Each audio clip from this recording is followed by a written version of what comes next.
Welcome to the channel. You are watching the chapter of Crawlfiends, Southern Utah. And I'll be your host, Agent Utah. We are going to unbox a thing here and then probably do something with the thing. We're going to do something with this thing. So, crack this bad boy open and take a look. Let's see if this is an indicator to any of you what it might be. Hard to tell. Anyway, this is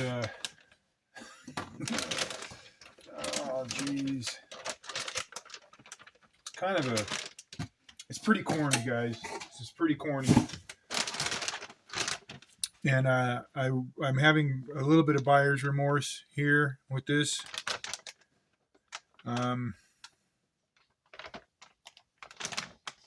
Just because I think it looks like it's pretty terrible looking. This is a pretty terrible looking body. It's a plague body. And I'm going to put on this Exocutioner chassis. So you've all probably seen the plague at this point. Maybe some of you have gotten the plague, but we're going to get this thing out of here and then set it up. So to set it up, I'm gonna be experimenting. I've never done this before, but I got a set of Proline polycarb paints. I got this gun here because I'm gonna do a proper liquid mask and an airbrush paint job. I bought this little air gun from Harbor Freight, 4-ounce cup. I think it was 14 or 15 bucks. So I'm going to use this to spray on the liquid mask. It's this gun. So that gun from the Chinese shipping container store. So use that for the liquid mask. And then I bought this guy, a basic beginner's airbrush here with the hose. So I'm going to do a proper airbrush on this and see how it goes. I'm going to do it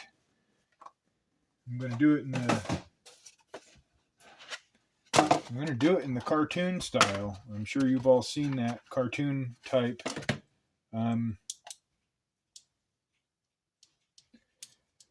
sort of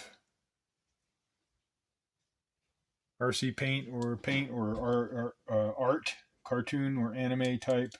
I think it's called something else like manga or manga. So I'm going to paint this thing like that. This will be my first time doing anything airbrush. I've never done anything airbrush in my entire life. So I'm going to just figure this out as it goes, and hopefully it works. Otherwise, you know. So there's no real exact way to do it, I guess. It's just really you got to use your God-given gifts and your artistic nature to be creative enough to make it happen. So I am going to, yes, there is an O-ring in there. So I'm just going to take a second and set this hose up. It's air hose I've got here onto the bottom of this deal. So that's pretty cool. And I think you pull it back to introduce air and you push it down to allow the paint through, though I'm not entirely sure.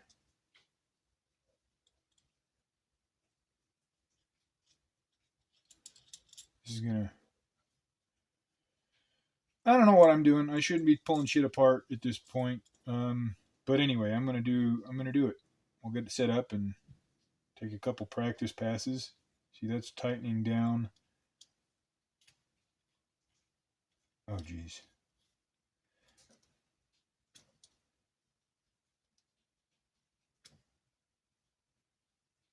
Okay, we'll figure it out. It can't be that hard, right? All right, so before I do anything with the plague body, I'm going to take the Exocutioner and set it right here and do the fitment part. I'm going to just try and get this thing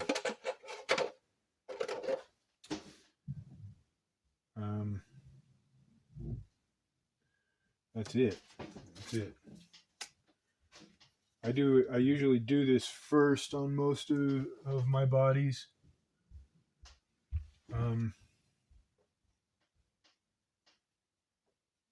Mark out my posts.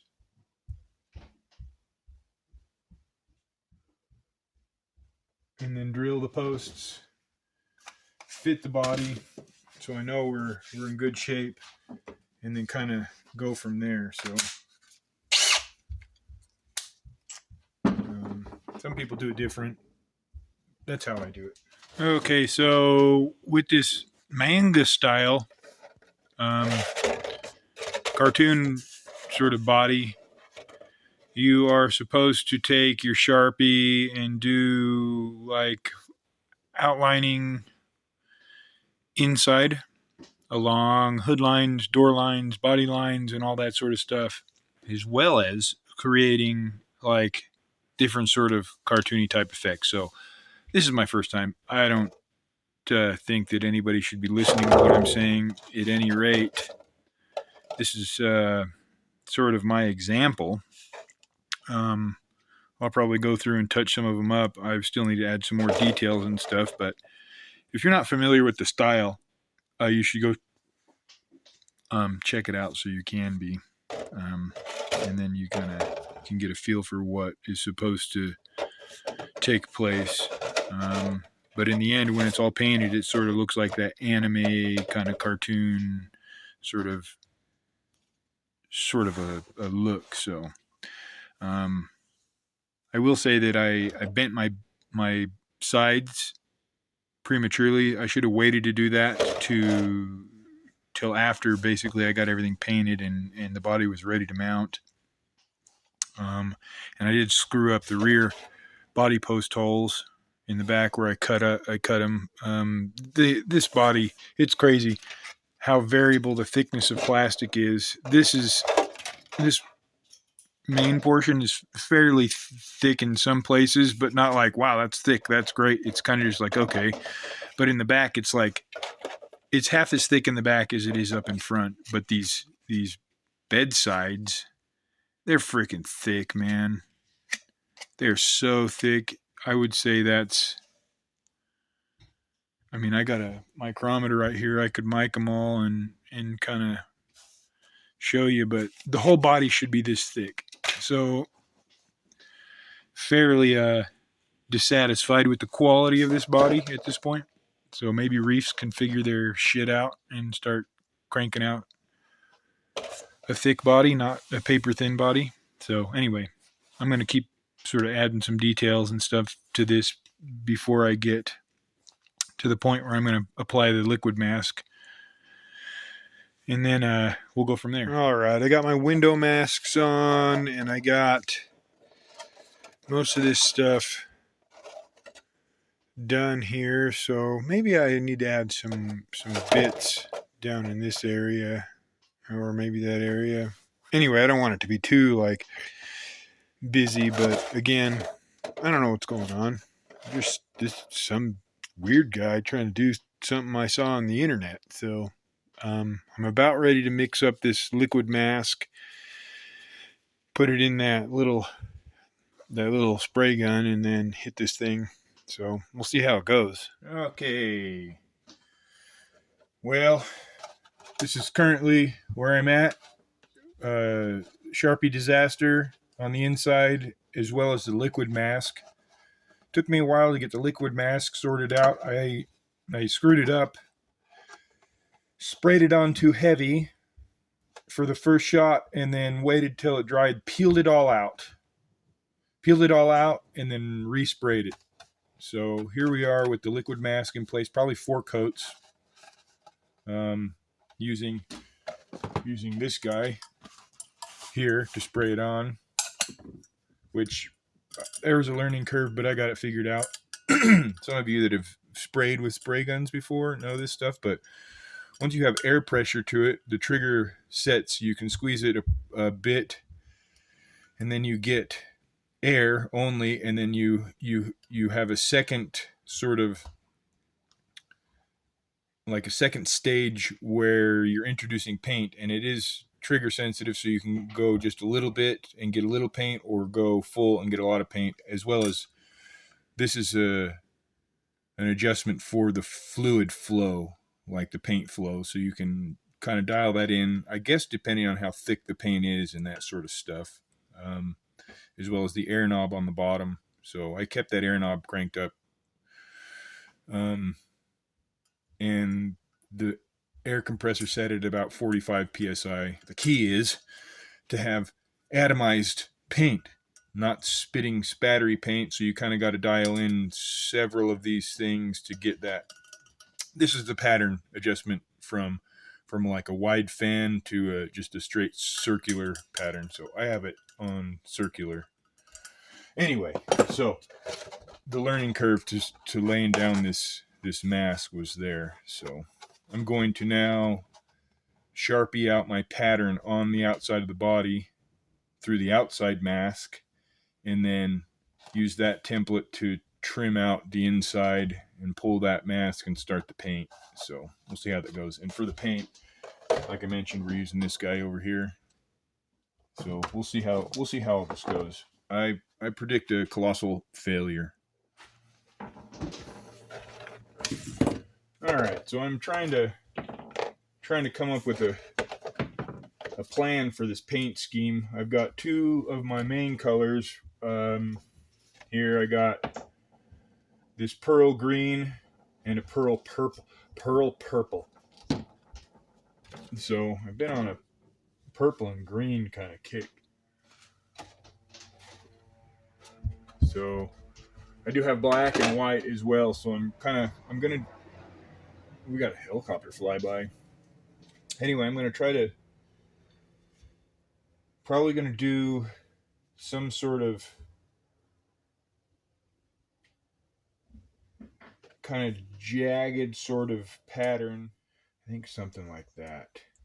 And then my drop shadows, if I had a source of light coming from this direction, those, as I remove them, I think I'm going to do that. So I'm going to come down to here, put a dot right there. So then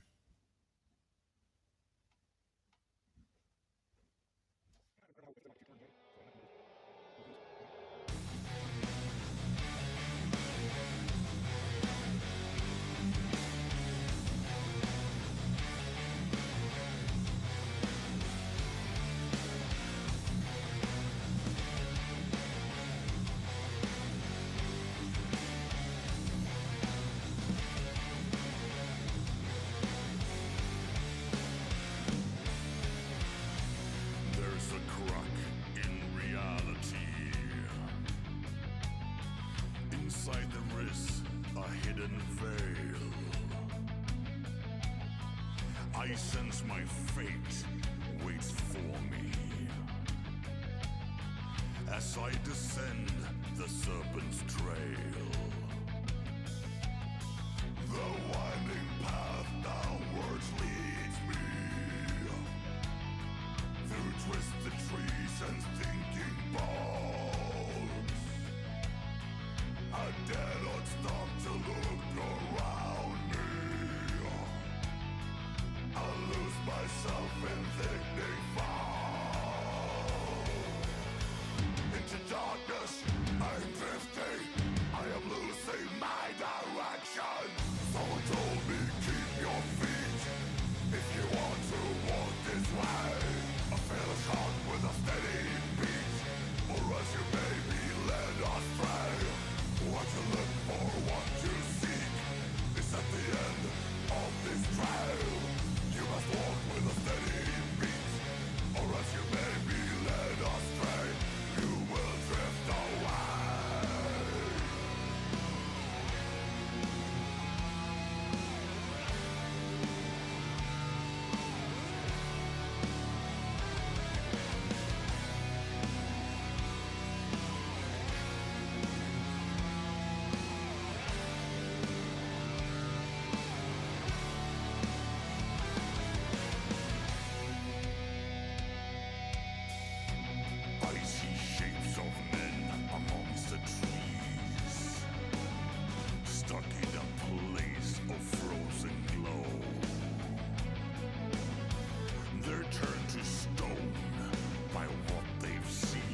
a pain